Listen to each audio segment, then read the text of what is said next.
a lot of the time where we are or where we're moving is a reflection of like what we think our ego has been telling us, like, oh, consciously I should want this, I should make this amount of money, I should do this and this, I should have this income, I should have this retirement plan, I should live in this city, I should have these benefits, all of those things. But what the inner child has been wanting, because we've not been used to listening to the inner child, we don't really know. And so we think this is the life I'm supposed to have. And so when we start going deeper into the subconscious, we're actually listening to the inner child more, because they're the biggest part of the subconscious, right? They're living in deep there, the memories, the thoughts, the desires. And so when we tap into that, we're like, whoa, this is what I wanted. I was like, no way, this is never what I thought I'd want to have. For me, I think the biggest was when it came to when I was growing up. And my biggest desire when I felt like I wasn't in the inner work was to have a woman who was like completely independent. So she was like, she had her own job, she's making her own money, she was like strong and powerful in like a way where she was not the strong and powerful I think of now, but a strong and powerful more in terms of a masculine energy.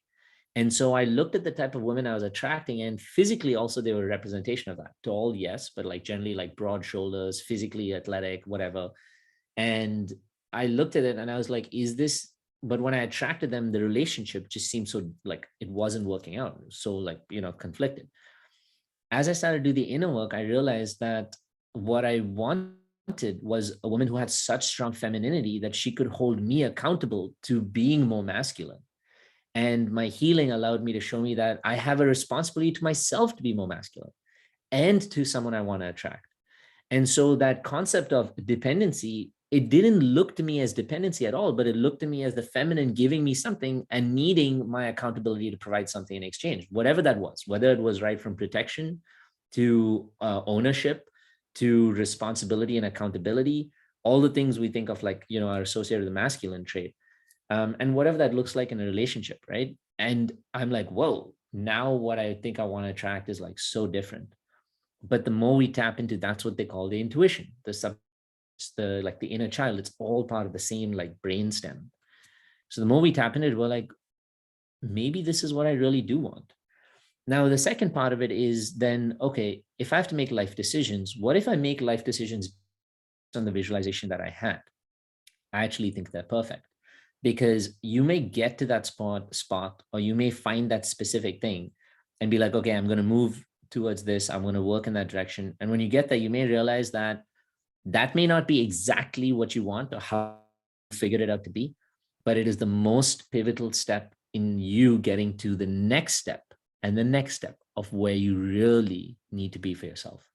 But the problem is when we don't go in that direction and we're only going in the approved, accurate, I'm in a city, so I'll stay in this space because it's New York, I'm familiar, I have my shit grounded here.